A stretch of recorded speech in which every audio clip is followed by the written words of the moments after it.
잘 지내셨습니까? 그래서 여러분 200년 만에 내린 폭우로 지금 남해 지방의 농무 피해가 심각합니다. 속히 복구되는 그러한 시간들이 하나님의 은총으로 갖춰지기를 바랍니다. 오늘의 은혜 받으실 말씀은 사도행전 22장 14절에서 15절의 말씀으로 합독하겠습니다. 그가 또 이르되 우리 조상들의 하나님이 너를 택하여 너로 하여금 자기 뜻을 알게 하시며 그 의인을 보게 하시고 그 입에서 나오는 음성을 듣게 하셨으니 내가 그를 위하여 모든 사람 앞에서 내가 보고 들은 것의 증인이 되리라. 아멘. 자, 우리는 하나님의 은혜로 제가 이제 감기 좀 이렇게 냉방에 감기가 들었어요. 그래서 가끔 기침도 나오고 콧물도 줄줄 나오고 뭐 이럽니다. 지금 목소리가 약간 이상해도 이해해 주세요. 자, 우리가 하나님의 백성으로서 하나님을 만났어요. 만났다는 이런 얘기를 하잖아요.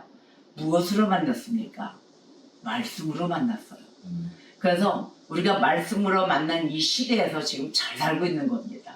들음으로 또 귀로 들음으로 인하여 믿음으로까지 가면서 다시 하나님의 백성으로 중생된다 그러죠. 다시 태어난다. 다시 태어났을 때 우리의 모습은 하나님의 형상으로 바뀌어지는 것입니다. 그래서 중생 그러잖아요. 중생 거듭난다 이런 뜻인데 하나님의 모양으로 변화하는 것을 중생이라고 합니다. 우리가 거울을 보는 것 같이 주의 영광을 보매 그와 같은 형상으로 변화함이라 하고 이 말씀이 고린도후서 3장 18절의 말씀이에요. 3장 18절에 이렇게 말씀을 하셨어요. 그래서 거울을 보는 것 같다 그랬거든요.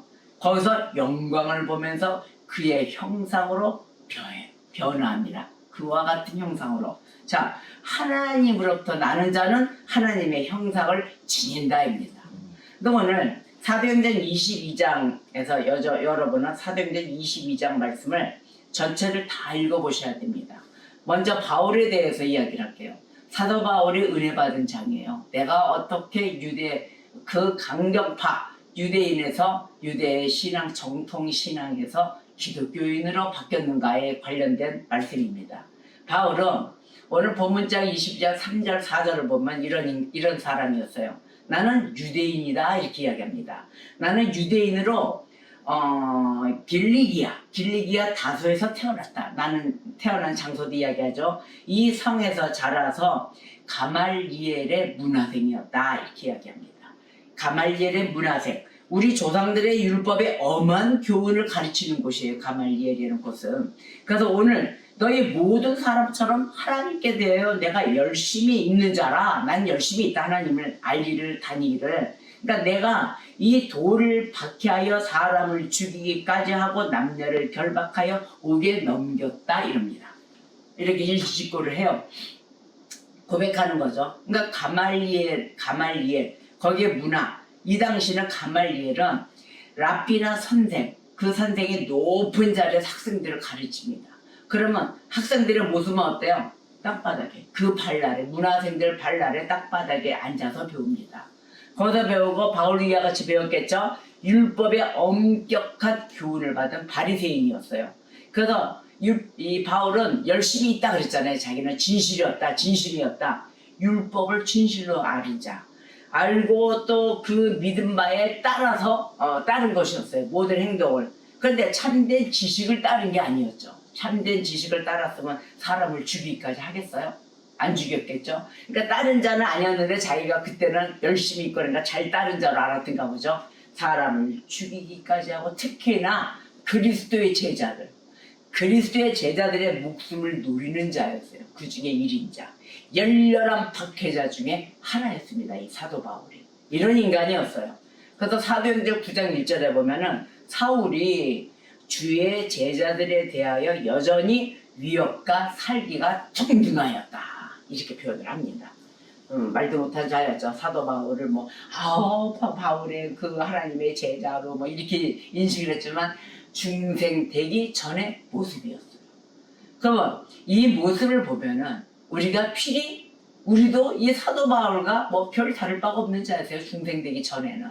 다만 예수의 보혈의 피로 인하여 우리가 그 은혜를 받아 하나님의 형상으로 같이 닮아가는 모습 속에 있는 중생된 자로 우리가 가는 것이죠. 자, 바울은 자신이 어떻게 내가 유대교 정통 신앙에서 기독교를 개종하였는가를 이야기하는 장이 바로 이 사도행전 22장이에요. 그래서 22장을 여러분들이 꼭 읽어보셔야 됩니다. 자, 복음의 증거장, 내가 어떻게 내 개인적인 체험을 자기가 간증하는 거라고 그러죠. 우리가 간증을 합니다. 자, 그러면 22장 6장에서 21절까지를 제가 요약해서 이야기를 해드릴게요. 사도 바울이 다메섹에 가까이 갔을 때 하늘로부터 큰 빛이 사울을 때립니다. 사울을 비치며 사울아 사울아 네가 왜 나를 박해하느냐 주님의 음성이 들리는 거예요. 그러니까 아니 누구시니까? 근데 또 주님이시니 주님 누구시니까 이렇게 물었어요. 주님이라고 부르면서 나는 너가 박해하는 나사렛 예수라. 나사렛 예수라고 이름을 합니다. 사울이 부른 주님, 하나님을 불렀겠죠. 하나님 누구시니까? 하나님 있는 자였으니까. 그런데 잘못된 주님을 이해하고 살았던 거죠. 나는 너가 박해하는 나사렛 예수라. 이때 주변의 사람은 어땠을까요? 그 빛을 보기는 보았지만 주님의 소리는 못 들었습니다. 주님의 사람들은. 그 주변 사람들. 그런데 사울 외에는 못 들었다는 거예요. 그러니까 하나님이 사울에게 직접적으로 1대1의 대화를 하신 거죠. 왜 못 들었을까요? 그 이유가 있을 거 아닙니까? 주님의 말을 이해하지도 못하고 순종하지도 않았기 때문에 들려주는 거예요. 그런 체험이 한 번씩 있습니다. 저도 있었어요. 무서웠어요. 깜짝 놀랐어요. 아니 딸아 누가 부르시던데 나는 우리 아버지 불렀는데 살아계신 우리 아버지 불렀는데 내가 너와 대화를 할 수 있어서 참으로 기쁘다. 아니 막 그럴 때 눈물 콧물 막 박수째 울리. 그건 나도 사울과 같은 그러한 행색의 나부랭이였죠. 바로 그런 자였어요. 이런 죄덩어리 있는 자였어요. 그런 자가 하나님의 음성을 들을 때는 순종하지도 않은 자, 불법을 저지르는 자, 주님의 말을 이해하지 못했다는 것이었습니다. 오늘 말씀을 듣고 저도 은혜 받습니다. 주님, 내가 무엇을 하리까? 그러고 외칩니다. 어서 일어나서 다메섹으로 들어가라. 너가 해야 할 모든 것을 거기서 누가 이루리라, 누구를 만나리라까지 지정을 해주십니다. 이 빛의 광채로 인하여 사울은 앞을 볼 수가 없게 되었어요. 왜 말했죠? 사람들의 손에 끌려 다메섹에 들어가서 아나니아를 만납니다. 바로 이 사도 바울이 여기서 일어났던 일이 이제 예수님 앞으로 오게 된 경로가 되는 것이죠. 아나니아는 누구냐 하면은 아나니아 인물은 다메섹에 살던 경건한 유대인이었어요. 그래서 사울의 시력을 회복시키고 세례를 베풀고 사울을 다메섹의 기독교인들에게 소개시키는 역할까지 한 인물입니다. 이 아나니아입니다. 자신의 그 회심 과정, 이 과정을 증언했던 그 바울, 내가 이런 과정 속에서 예수님을 만났다. 예루살렘 성전에서 기도할 때 하나님께서 자신을 이방인에게 보내셨다 이렇게 이야기하잖아요. 그렇게 하자 유대인들은 분노하여 바울을 죽이려고 합니다. 나를 내가 예루살렘 성전에서 기도하고 있는데 하나님께서 나를 이방인에게 보내셨다. 얘들이 이방인이 의뢰받는 걸 허락지 않은 자들이죠. 그러니까 바울을 죽이려고 외치고 소동치고 난리가 일어납니다. 이러한 자는 세상에서 없애버리자. 살려될 자가 아니다. 22절에 이렇게 이야기를 해요.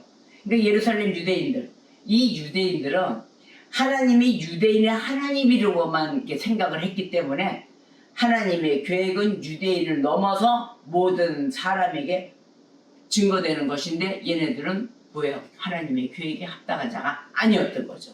오직 유대인만의 하나님 이렇게 알고 있었거든요. 그러니까 이방인은 허락돼서는 안 되는 거예요.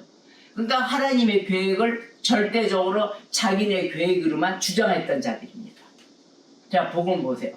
복음을 증거할 때 바로 이와 같이 반대파가 생기고 많은 고난이 따릅니다.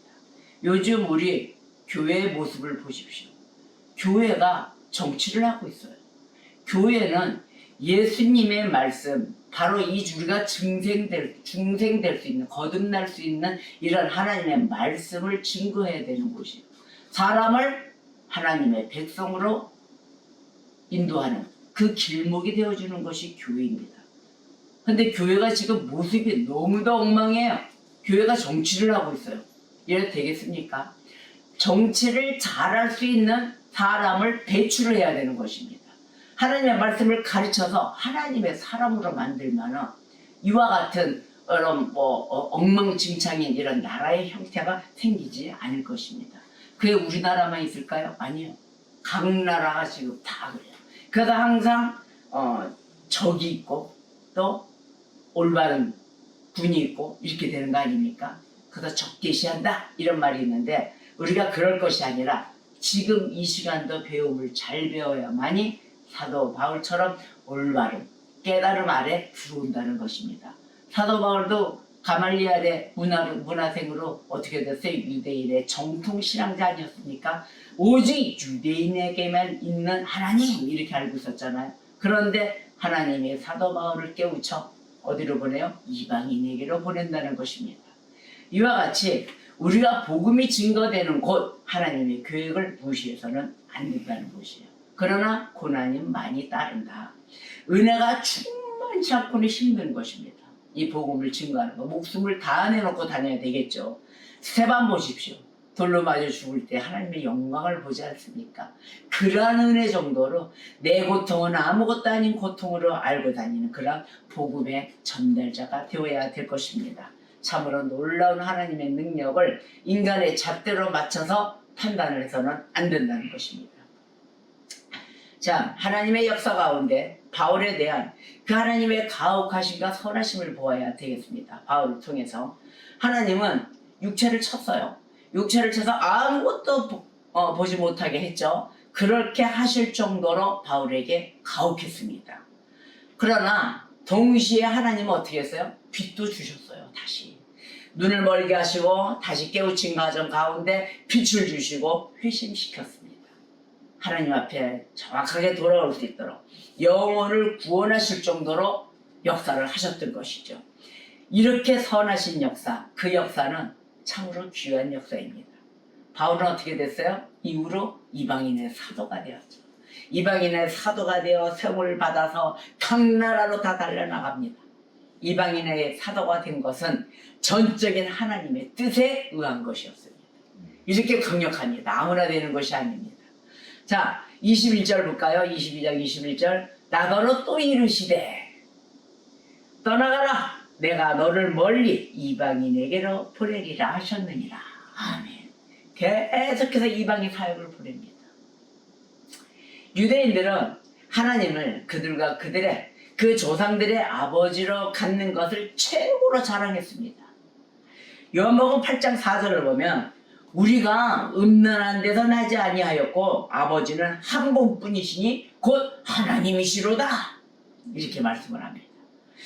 바울은 자신이 섬기는 그 하나님은 아브라함의 하나님 외에 어떤 하나님도 아니다 라고 분명하게 전달하고 다닙니다. 자, 그러면 성도는 어떻게 할까요? 우리가 하나님의 성도라 하면서 성도가 지켜야 할 그 부분이 있어요. 하나님의 계획을 정확히 기억해야 합니다. 절대적으로 내 생각의 계획을 기억해서는 아니 됩니다. 원수를 포함한 그 모든 사람에게 복음을 증거하는 삶을 살아야 하겠습니다. 구약성경에는 이미 이방 사람들의 구원을 예언하였습니다.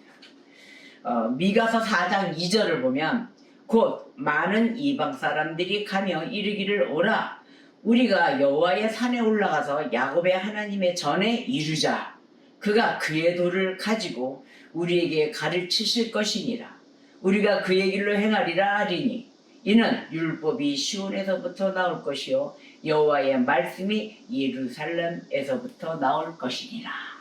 아멘. 예수 그리스도를 생각하면은 우리가 가슴이 벅차요. 그 하나님의 역사 가운데 내가 은혜를 받았다는 것, 바로 내가 예수님 밑에 오직 예수님을 바라보며 그 말씀 아래 살아가기를 원한다는 이 모습부터가 바뀐 내 모습을 보고 내가 놀랍니다. 아, 그 옛날에는 그 말썽쟁이, 말 안 듣고 하나님이 누군지도 모르고 그렇게 다녔던 천방지축의 그 시절을 생각하면 끔찍합니다. 무섭습니다. 앞으로도 하나님이 불러서 주님 곁에 가는 그 시야까지 과연 흠없고 점없는 예수 그리스도의 모습을 과연 어떻게 닮아갈 것인가, 이것이 두렵습니다. 계속 노력하는 삶, 계속 하루하루를 점검하는 삶, 오늘을 마지막같이 우리가 열정적으로 살아가는 그 삶 가운데 있어야 되겠습니다. 예수 그리스도는 흠없고 점없는 거룩한 분이십니다. 하나님의 의로운 종이십니다. 바울은 예수님을 십자가에 달아 죽인 그 유대인들의 죄를 깨닫게 하기 위하여 주님께 부름을 받았습니다. 바울은 다메섹에서 그 주님을 육신의 눈으로만 본 것이 아니에요. 마음의 눈으로 보았습니다. 영혼의 빛이 비춰지면서 그리스도를 믿게 된 것이죠. 바로 이 마음이에요. 영혼의 빛이 있어야 됩니다. 여러분, 우리가 매번 난 주님을 닮아고 하나님 말씀을 잘 읽고 하나님의 은총을 난 다 받아야 돼 하잖아요. 은총을 받을 행위를 하셔야 됩니다. 그 행위는 마음에서부터 일어나는 것이에요. 내 사고와 내 방식에서, 내 생각에서 다 나오는 것입니다. 그러니 뭐 하나가 비틀어졌거나 혹시 내 생각 속에 하나는 꼽을 쳐놓고 이렇게 감춰놓고 함부로 99%만 써야지가 아닙니다. 100% 다 쓰셔야 됩니다. 유대인들은 그 하나님의 이름, 그 이름은 주신 그 이름은 그 사람의 인격을 뜻한다라고 생각을 했어요. 우리가 예수 그리스도의 이름을 믿는다. 저 예수님, 하나님, 저 교회 나가요 뭐 이러잖아요. 요즘은 교회가 부끄러울 정도예요. 교회 나가요 소리가 어느 교회? 교회를 이제는 점검하게 됐어요. 모스탄인지 연탄인지 와가지고 또 교회를 한번 또 흐트러 놨는데 또 그 교회를 다시 알게 됐어요. 모스탄을 초청한 그 교회, 아무것도 아닌 곳에 예수님보다 더 우상화시키는 그러한 교회. 교회는 예수님 외에는 없습니다. 교회는 예수님의 몸입니다. 우리는 그 교회의 머리, 몸의 머리는 예수 그리스도 한 분뿐이십니다. 여러분, 주님의 주신 이 교육을 정말 엄하게 잘 받아 은혜로, 마음으로, 영혼으로 받아야 될 것입니다. 하나님의 계획은 변치 않습니다. 아무리 우리 인간이 그렇게 힘을 쓴다 해도 바뀌지 않습니다. 주님의 계획에 발걸음을 늦추지 마세요. 그리고 오늘도 이야기하지만 바울이 그 가말리엘의 그 문화생으로서 하나님의 말씀을 열심히 배웠다고 하지 않습니까? 배웠는데 그 말씀대로 행하지 않았다 이랬거든요. 중생되기 전의 모습이에요.